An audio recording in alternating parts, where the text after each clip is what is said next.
Alright, what's good YouTube? This is your boy GreyStone here, and we back with another deck building video. So, let's get into it. So, with the version 2.8, we had a new champion called GreyStone, and he's a fighter carry. And I personally love fighter carry type champions.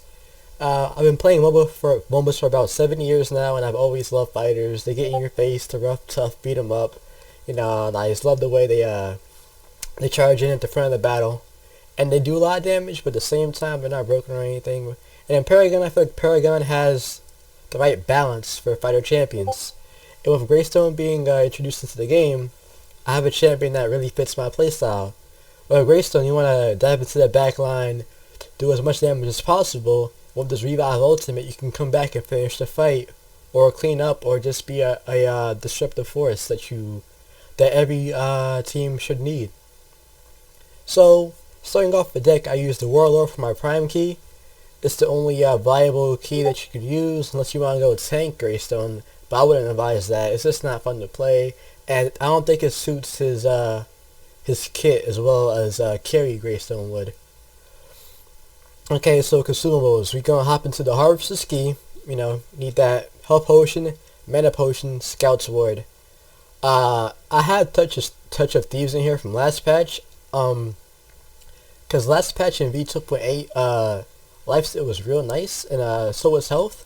The health is still nice, but lifesteal got a big nerf in 2.9, 0.29, and I feel like it's not as good as it once was. You can try it yourself to see how it fits in there, but to me, it's like an if and if situation type of thing. I feel like I need to get in there and just sustain a little bit longer, and this definitely helps. But other than that, no. All right, so let's get into the meats of the build, right?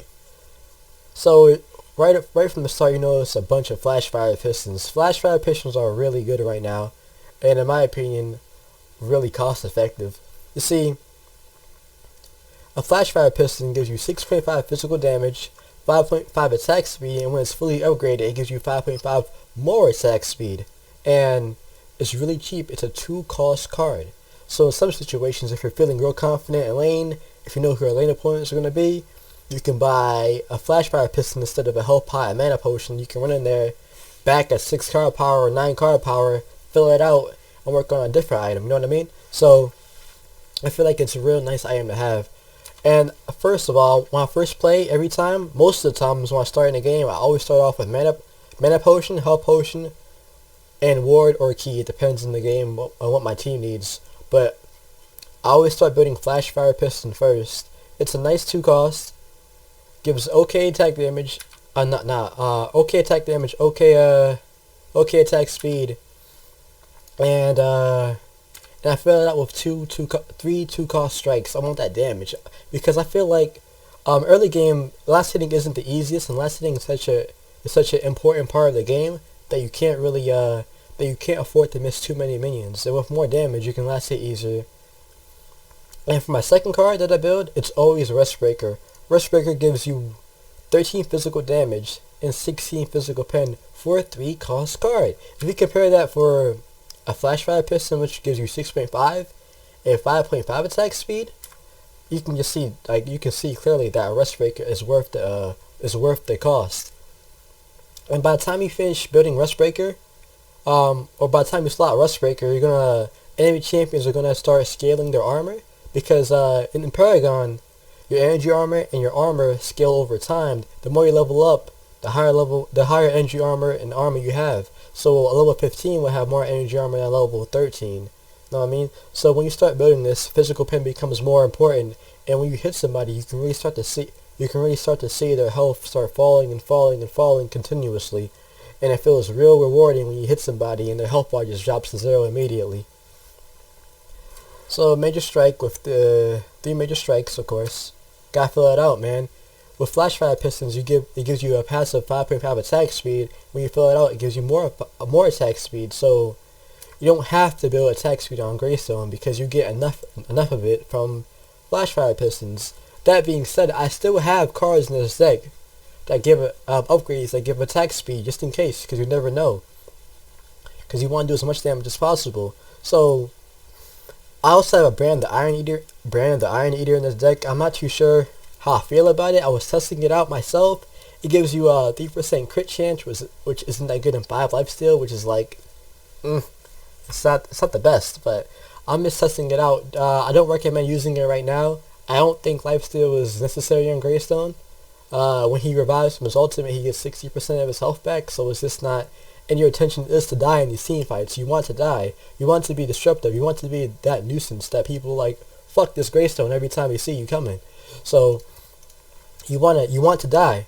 So, but here's the card which the build relies on completely. Offensive maneuvers. This card is so nice on GreyStone. I can't overstate it. It's so nice on GreyStone because GreyStone's E gives you a passive 30 armor and 200 health. And combined with this card, you'll have 74 armor, 44 energy armor, and 200 health. You get so much armor back. You get so much armor from being attacked by basic attacks that it's not even. It's like it synergizes so well with the skill. And I stack wounds on top of it. It comes out to a 30% crit chance, which is not that bad, which is pretty decent for a fighter. Even after crit was nerfed in like patch v.24.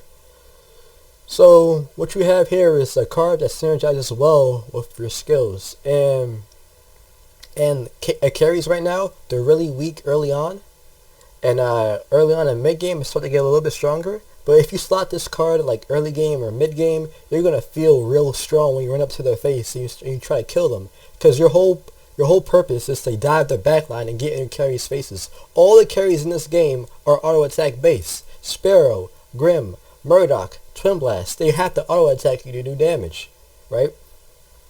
And if they don't do any damage with the auto attacks, and you do damage through your flash fire pistons, you're gonna kill them way before they kill you. And this card is still nice in the late game because you still have armor that you bought, and your passive is supplying you health. It's not as effective early in mid game, and it shouldn't be as effective late game because you're a fighter. But it's still good enough for you to disrupt the enemy carries and die, come back to life, and continue disrupting them. It's a real nice combination, and it works real well for me. And I feel like I'm a very big threat. I'm a very big threat. When they see me coming, I can see the fear in their boots when they run away from me. But so my other flash fire pistons is a 2 cost, 3/3 major strikes. I want more damage. I love damage. 2 cost, 2 major strikes and 1 major kinetic.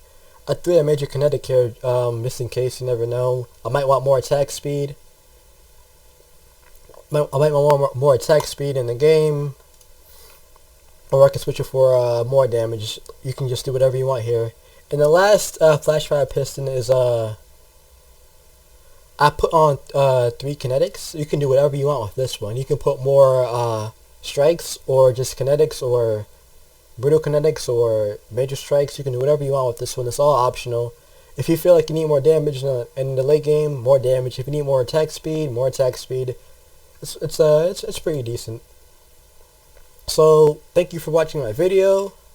I hope you enjoyed it. I would recommend, I would really appreciate the feedback from my commentary or whatever. If you want me to take it slower, I'll take it slower. I'm trying to get better at this whole YouTube video things. I'm trying to like build up a community and a brand, so eventually I can be somebody in the community. Well, that's my goal. And subscribe if you like it. I'll have plenty more Paragon videos to come. And like or dislike. And have a nice day. Thank you very much.